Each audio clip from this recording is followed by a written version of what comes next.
Selamat datang kembali di channel Robinstat. Kali ini kita akan membahas tentang uji proporsi dengan menggunakan aplikasi Minitab. Ya, sebelumnya para sahabat dapat like, komen, dan subscribe untuk mendapatkan video-video menarik lainnya. Nah, di dalam uji proporsi kita dapat menguji proporsi untuk satu populasi, dua populasi, ya, maupun dengan lebih dari dua populasi, gitu ya. Jadi dalam uji proporsi ini mungkin kita lihat apakah proporsi yang kita hipotesiskan sama nggak dengan data sampel yang ada ya. Untuk satu populasi biasanya menggunakan uji Z, dua populasi juga menggunakan uji Z, sementara uji K populasi nanti menggunakan uji chi-square ya. Sebagai contoh misalkan kita punya 20 responden ya. Apakah proporsi laki-laki itu kita anggap sama nggak setengah dari proporsi perempuan gitu ya, sama-sama 0,5 ya. Sebagai contoh kita ambil datanya untuk uji proporsi di sini ya.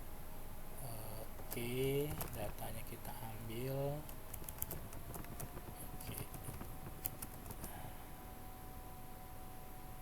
Oke, kita ambil datanya untuk uji proporsi.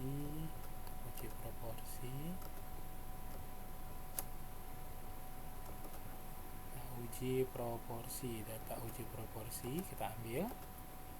Nah, seperti ini ya, gender kode 1 itu laki-laki 0 perempuan. Apakah si gender ini sama nggak untuk kita anggap sama dengan uji 0,5 ya. Nah, tinggal di statistik, di basic statistik pilih yang satu proportion. Nah, oke. Nah, siapa yang mau diuji? Misalkan kita mau nguji di sini ini ada pilihannya one or more sample in each column. Nah, bisa saja nanti di dalam satu kolom bisa menggunakan summaries data kalau kita tidak memiliki raw datanya. Misalkan ini gendernya, perform hipotesisnya 0,5. Nah, optionnya bisa kita pilih apakah dia lebih besar ya, apakah lebih kecil atau tidak sama dengan. Nah, misalkan apakah dia dianggap lebih kecil dari 0,05 misalkan jumlahnya. Tinggal kita okekan saja. Nah, seperti itu. Jadi jumlah laki-laki itu cuma 0,3. Boleh nggak kita sebut 0,3 itu lebih kecil dari 0,5 gitu. Tapi secara statistik ternyata belum. Jadi dia masih dianggap masih sama dengan 0,5, yaitu karena p-value-nya 0,058. Nah, seandainya kita hanya memiliki data tadi, proporsinya cuma ini saja. Nah, kita cuma punya informasi ini tanpa data ini tadi, satu-satunya ini. Kita cuma dibilang R-nya 20 dan laki-lakinya ada 6. Nah, maka yang kita gunakan adalah summaries data ya. Jadi basic statistik kita one proportion. Nah, kita pilih di sini summaries data. Nah, misalkan eventnya ada 6 dari 20 percobaan. Apakah dia dianggap 0,5? Nah, misalkan optionnya kita anggap tadi lebih kecil. Nah, hipotesisnya hasilnya sama saja gitu ya. Hasilnya sama saja, dia tidak signifikan. Nah, kemudian setelah satu populasi, kita untuk yang dua populasi ya. Dua populasi misalkan kita punya ini daerah A dan daerah B ya. Daerah A dan daerah B. Nah, kita bisa menggunakan di sini apakah proporsi laki-laki dan laki-laki itu di daerah A dan daerah B sama atau tidak gitu. Nah, kita bisa lakukan itu. Misalkan daerah A dan daerah B ini dibagi daerah ya.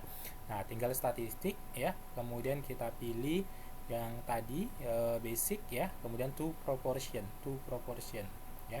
To proportion. Ini to rate ya. To proportion. Oke. Nah, kita pilih di sini.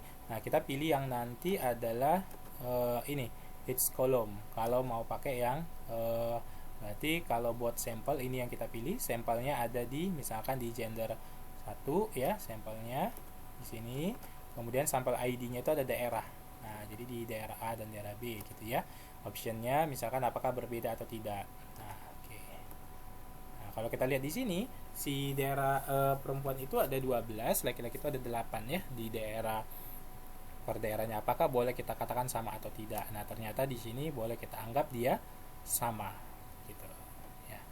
Kemudian misalkan kita mau lihat antar daerah, misalkan ini di daerah A, jadi daerah B tapi datanya terpisah, tidak dalam satu kolom ya. Atau ini perubahan, apakah ada jadi perubahan pemilih si A sebelum dan sesudah misalkan melakukan kampanye ya. Ini jumlah laki-lakinya Ini jumlah laki-lakinya setelah dia kampanye. Apakah ada terjadi perubahan proportion? Ya, berarti dia dianggap dependent ya, karena dia ada before dan afternya gitu. Jadi kita tinggal basic ya. Di sini kita pilih to proportion, tapi yang kita gunakan adalah ini yang each column. Nah, jadi gender 1 ya sebelum dia kampanye dan gender 2 setelah kampanye. Apakah terjadi perbedaan nggak proporsinya? Ternyata di sini kalau kita lihat ternyata tidak terjadi perubahan. Nah, itu kalau kita punya raw data seperti ini. Tapi yang dikasih summarize data, misalkan kita punya summarize data yang dikasih ini soalnya. Nah, gender 1 atau di daerah 1 dia ada 6 laki-laki, di daerah 2 ada 9 laki-laki. Boleh nggak kita katakan bahwa proporsinya dianggap sama saja gitu. Dari sampel yang ada, kita mengambil nanti keputusan untuk populasi. Nah, itu yang kita gunakan nanti adalah di menggunakan uji proportion, tapi yang dari summarize data. Jadi kita punya summarize data yang diisi di sini sama-sama eventnya di sini 6, di sini eventnya 9 ya. Kemudian di sini trialsnya dari 20 sampel, dari 20 sampel ya. Nah, secara matematik jelas 6 dan 9 ini beda, tapi secara statistik belum tentu. Nah, ini kita anggap tadi ya, hipotesisnya perbedaannya 0, differentnya boleh mau pakai satu arah atau dua arah gitu ya, atau mau pakai yang lebih besar. Kita pakai misalkan uji dua arah. Nah, kalau kita oke kan, ya sama hasilnya gitu ya. Jadi hasilnya adalah dia tidak signifikan. Jadi dia dianggap sama saja ya. Itu kalau dia ujinya dia dua populasi ya, baik menggunakan summarize data. Kemudian kalau kita menggunakan uji K populasi ya.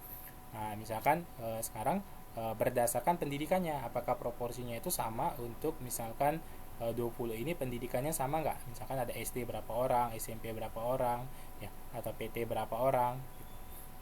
Nah, itu namanya uji K populasi ya. Misalkan nanti kita apakah misalkan pemilihan warna ya, dari 100 responden ada merah, biru, hijau, hitam, sama nggak keempat kategori ini? Nah, kita langsung ke di sini ya. Tadi kita mau lihat pendidikan ini sama nggak proporsinya kode 1 sampai 3. Nah, itu diuji di nanti di kita pilih table yang namanya uji goodness of fit ya, one variable ya. Jadi ini kategorinya kita mau kategorikalnya itu adalah datanya pendidikan ya, data pendidikan, kemudian equals proportion sama atau tidak. Tapi bisa juga kita misalkan spesifik, kita maunya harusnya yang paling banyak itu adalah misalkan masih SD SMP, kemudian nanti bisa tulis di sini ya spesifiknya berapa, atau misalkan di kolom, nanti di kolom tersendiri ditulis. Nah, boleh. Tapi kalau mau sama atau tidak sama pakainya equals proportion. Sama tadi ya, maunya hasilnya dibentukkan grafik juga bisa ya. Nah, kalau kita lihat di sini, nah jumlah yang EC kode kategori 1 itu 8 orang, kategori 2 5 orang, kategori 3 7 orang. Apakah boleh kita katakan semuanya ini dianggap sepertiga semua? Ya, sepertiga semua ya, atau 6 semua harusnya boleh dianggap sama nggak? Ternyata dari nilai chi-square-nya dianggap sama karena p-value-nya lebih besar dari 0,05. Jadi secara ininya hipotesisnya di hipotesis nolnya tidak ditolak ya, artinya dia dianggap sama. Demikian uji proporsi dengan Minitab, cukup sederhana. Semoga bermanfaat. Sampai ketemu di video-video berikutnya. Terima kasih.